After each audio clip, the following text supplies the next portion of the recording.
The archival logs of the Kresh Hegemony are written in the ink of conquests, stamped with the absolute certainty of biological superiority. For 3 centuries, our vanguard fleets pushed into the outer rim, absorbing lesser species, dismantling their soft civilizations, and carving their resources into the Imperial Ledger. When we first crossed into the sector designated Outer Terran, we found no massive battle stations. We found no heavily armored border dreadnoughts patrolling the slipstream lanes. Instead, we found a species that built floating glass habitats, traded in raw textiles and agriculture, and responded to our initial border incursions with formal letters of diplomatic protest. They called themselves human. To our warlords, their behavior was a biological joke. When our raiders seized 3 of their automated mining freighters in the Vega sector, the humans did not mobilize an armada. They sent an envoy.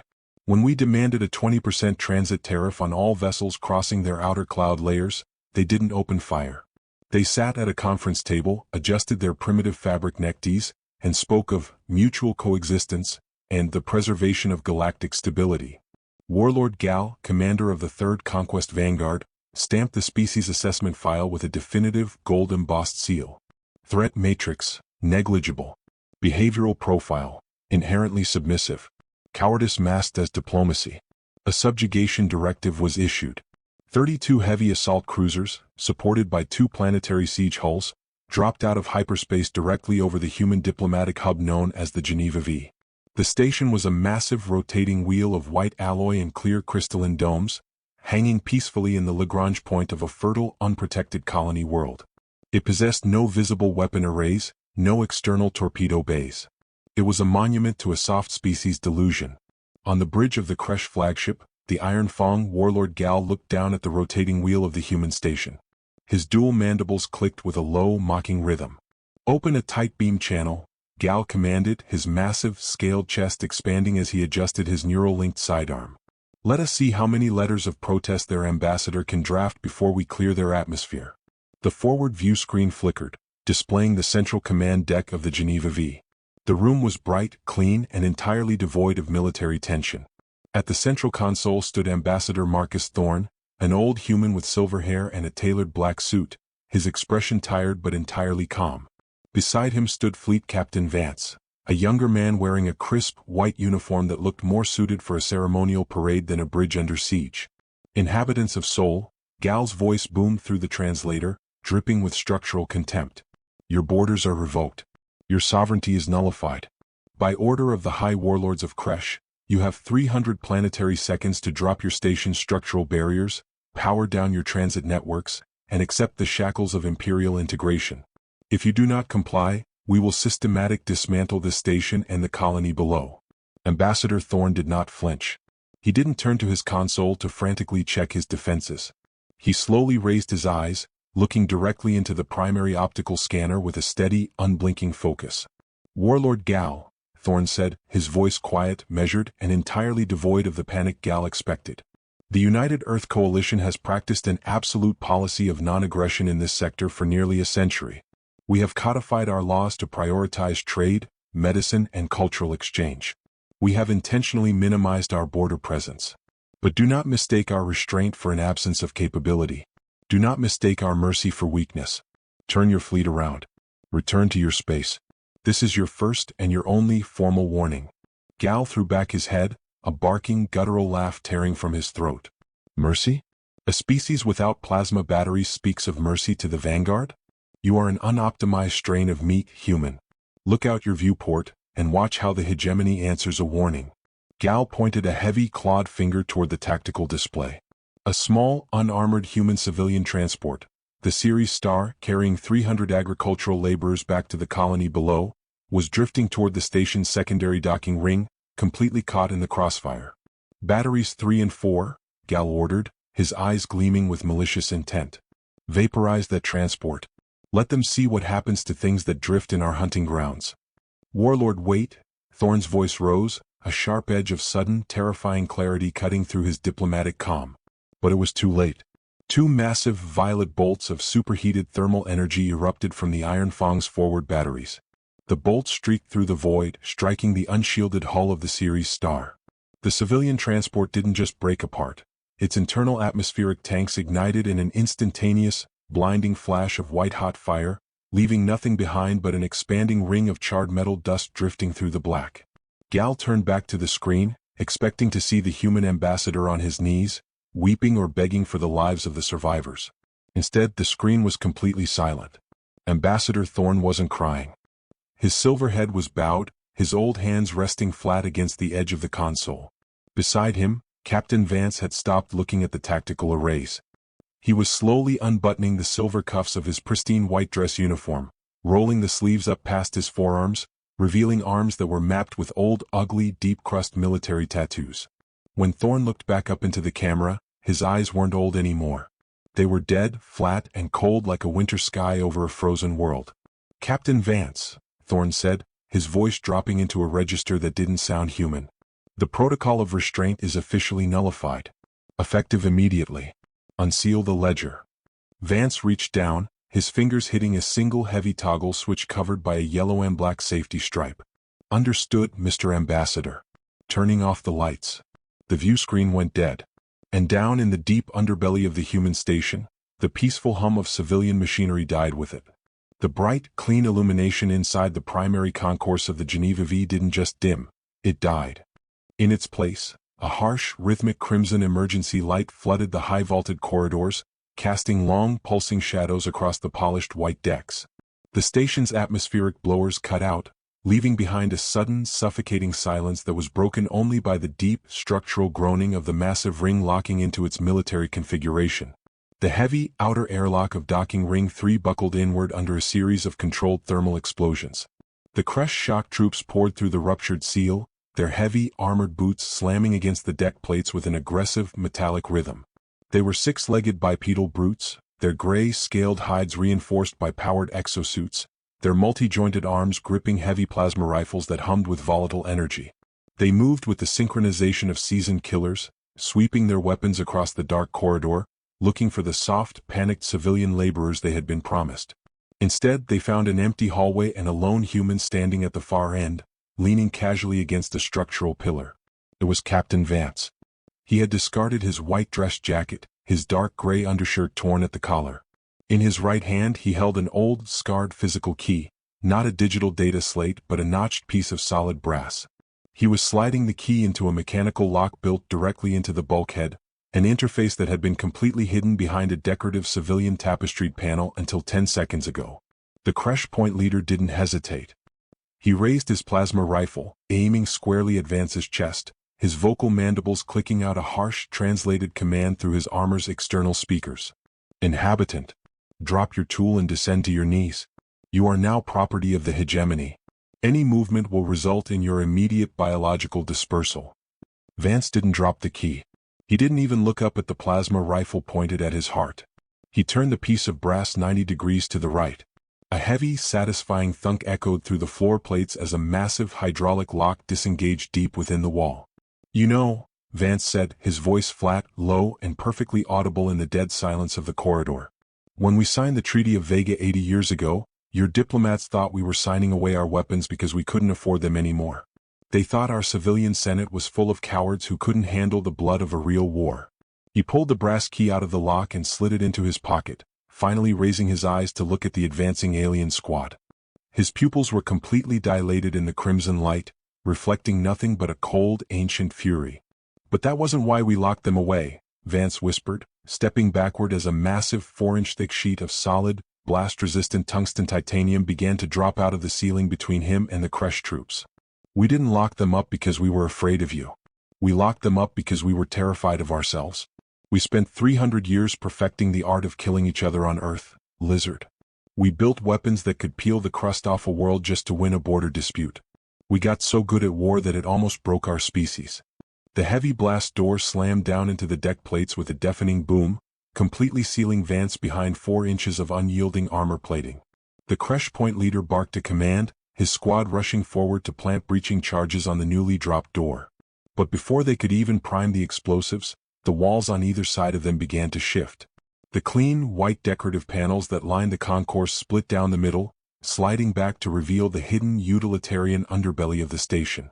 Behind the panels sat rows of automated high-velocity kinetic point defense turrets, Not plasma casters but multi-barreled rotary cannons that ran on independent, closed-loop battery systems.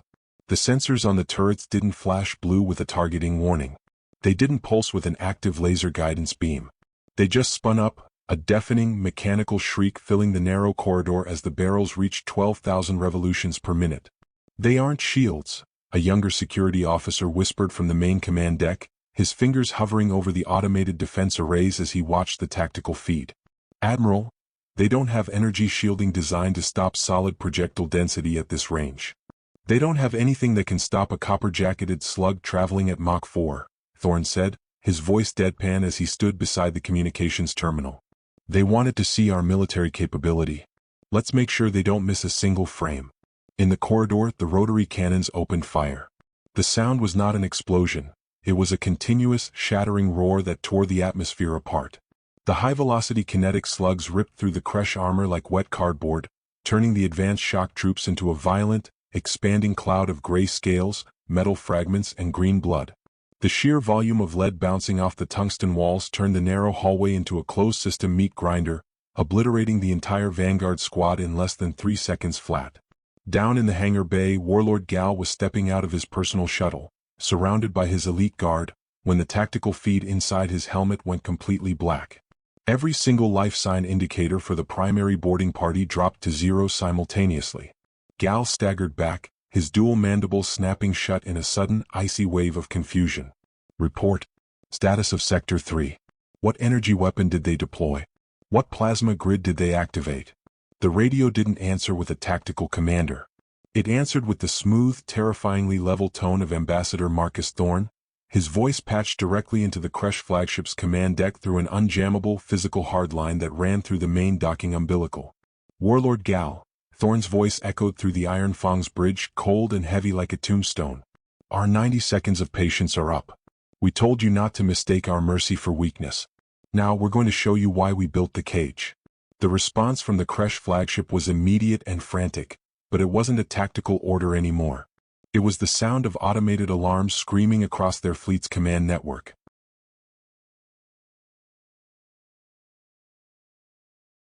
On the bridge of the Iron Fang, the tactical monitors began to blink erratically, shifting from the calm gold of Imperial dominance to a violent, high-frequency white.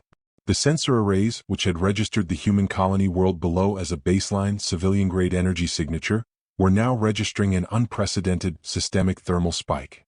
"Warlord," the chief sensor officer shrieked, his scaled claws clattering across the interface. "The energy readings, they are not localized to the station. Across the entire planet, inside the deep oceans beneath the tectonic plates of the northern continents, massive silos are opening. High-output thermonuclear signatures are igniting across the entire sector." Humanity hadn't just hidden their guns. They had buried their teeth deep within the crust of the worlds they inhabited. For 80 years, under the guise of deep-core thermal energy harvesting, the human colony had been maintaining an automated, subterranean shipyard network. The white, elegant decorative panels on the outer hull of the Geneva-V began to tear away, ejected into the vacuum by explosive bolts. From beneath the smooth civilian shell emerged the brutal, jagged teeth of a heavy orbital defense grid. Long, multi-barreled railgun arrays, each running on independent nuclear capacitors, swiveled into firing positions, their targeting matrices locking onto the unshielded profiles of the Kresh assault cruisers. Ambassador Marcus Thorne stood at the central console of the station's freshly unsealed military bunker, his silver hair illuminated by the cold green glow of the tactical grid. He picked up the primary fleet-wide transmission device. "To all active vessels of the Kresh Hegemony," Thorne said, his voice dropping all diplomatic pretense, carrying a weight that resonated through the structural framework of every ship in the vicinity. "You entered this system under the delusion that our peace was a product of fear. You destroyed a defenseless transport. You murdered 300 civilians whose only crime was believing in our rules of engagement. You have exhausted the limit of human patience. The Protocol of Restraint is dead. May whatever gods you worship have more mercy on your souls than we are about to show you." He didn't wait for a reply. He reached down and authorized the retribution directive. Across the Lagrange point, the void of space seemed to ripple as 24 massive, matte black warships dropped their cloaking baffles, emerging from the shadow of the colony's moon. These weren't trade vessels. These were Wrath-class fast-attack dreadnoughts, built with angular, radar-absorbing hulls that looked like jagged glass knives cutting through the starlight. Their central fusion cores ignited, venting columns of superheated blue plasma into the dark as they assumed a tight, hunting pack formation. Warlord Ghal scrambled onto the command dais of the Iron Fang, his chest heaving as he watched the human warships close the distance with an aggressive, terrifying velocity that defied every maneuverability index in the Imperial database. All batteries opened fire. Ghal roared, his mandibles spraying moisture into the air. Bar the slipstream lanes. We must neutralize their flagship before their kinetic arrays can stabilize. The Kresh cruisers unleashed a coordinated barrage of violet thermal lances, the superheated energy beams slicing through the dark to strike the leading human dreadnought, the UNS Wrath of Sol. But the humans hadn't spent 80 years of peace doing nothing. The Wrath of Sol's forward hull was layered with thick sheets of reactive ablation plating, an engineering marvel that didn't try to absorb the energy, but intentionally exploded outward upon impact, dissipating the thermal heat of the plasma before it could touch the primary structure. The human flagship tore through the violet fire completely unscathed, its long internal electromagnetic tracks screaming into life as megawatts of raw nuclear power flooded the weapon systems. Target locked, Captain Vance whispered from the Gerian's forward tactical suite, his tattooed arms steady on the firing throttles.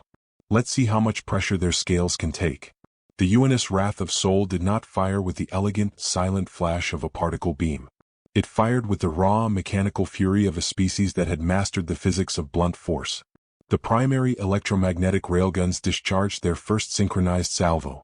5-ton slugs of solid tungsten carbide, tipped with localized fission triggers, exited the launch tracks at 12% the speed of sound. The pressure wave of the magnetic fields was so immense it physically repelled the surrounding space debris, clearing a clean, white-hot path through the frozen vacuum. The leading Kresh assault cruiser, the Bloodsheath, was struck directly across its forward deflector grid. The Imperial energy shields, optimized to disperse the high-heat dispersal of thermal weapons, did not scatter the impact. The kinetic energy of 5 tons of unyielding mass traveling at Mach 90 transformed the cruiser's forward prow into a liquid spray of alloy and bone fragments. A millisecond later, the internal fission trigger detonated deep within the ship's ammunition bays, tearing the vessel apart in an expanding, blinding fireball that illuminated the entire sector. Target 1 neutralized, Captain Vance's voice cut through the tactical network, deadpan and steady. Shift fire to the secondary flank. Do not let them scatter into the slipstream. The human hunting pack moved with a terrifying, calculated precision. They didn't assume decorative parade lines. They operated like a pack of wolves in a high-gravity pen. The Wrath-class dreadnoughts rolled and pivoted on high-pressure chemical thrusters, their automated targeting computers calculating intercept vectors in fractions of a second. Every discharge of their railguns left another Kresh vessel shattered, venting green atmosphere and burning fuel into the cold dark. On the bridge of the human tactical bunker, Sarah kept the broad-spectrum military frequency open, forcing the raw data of the Kresh destruction through every communications relay in the sector. To all active monitors across the outer Terran grid, Sarah spoke, her voice carrying a sharp, cinematic clarity over the screaming static of the battlefield. This is the tactical record of the 3rd Vanguard interception. The Kresh Hegemony has crossed the line of our patience and their ledger is currently being settled in blood. For all free colonies, all surviving nodes listening to this frequency, lock your subspace receivers into our Vanguard array, leave your mark on the Resistance Ledger by subscribing to this channel, and drop a thumbs up on this transmission so the galaxy knows exactly what happens when the sleeping giant is forced to wake. We are sealing the sector. On the Iron Fang, the world was falling apart. Warlord Ghal was thrown from his command dais as another kinetic slug punched clean through the starboard cargo bays, venting his elite guard into the vacuum. The emergency alarms were no longer screaming, they had melted under the intense electrical fires raging through the lower decks. Warlord, the operations officer yelled through a mask of his own blue blood. The fleet is destroyed. The Vanguard is gone. The humans, they have dropped an orbital interdiction field. We cannot initialize the slipstream drives. Ghal scrambled to his feet, his mandibles trembling with an emotion his species had never codified in their survival logs. Absolute, paralyzing terror. Through the fractured tactical glass of his bridge, he saw the silhouette of the UNS Wrath of Sol drifting into his path, blocking the only clear exit vector toward the jump gate. The massive black warship didn't fire its primary batteries. It didn't need to. It simply hung there in the dark, a jagged, multi-ton mountain of unyielding human titanium, its weapon arrays glowing with a low residual amber heat. The central view screen on the Iron Fong flickered to life one last time. Ambassador Marcus Thorne looked out from the green-lit bunker, his expression completely expressionless, his eyes holding the cold, heavy weight of an executioner who had already handed down the sentence.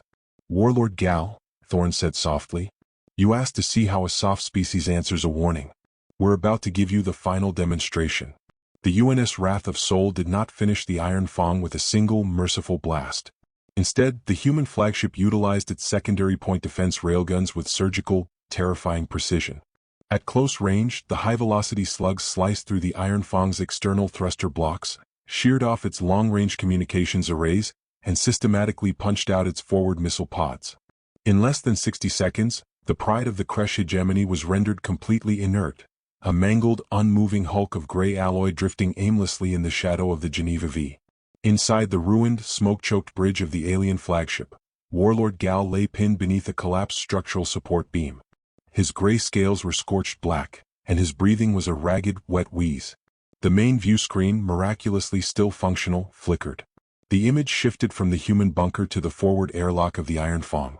The heavy steel doors were blown completely off their tracks. Through the smoke stepped Captain Vance, flanked by 4 Marines in heavy, matte black kinetic hardsuits. Vance wasn't wearing a helmet. He walked through the toxic, venting atmosphere of the alien ship with a slow, deliberate pace, his eyes locked onto the pinned warlord. He carried a short-barreled, high-impact shotgun slung casually over his right arm. Magnetic boots crunched over broken glass and alien bone as Vance stopped right in front of Ghal.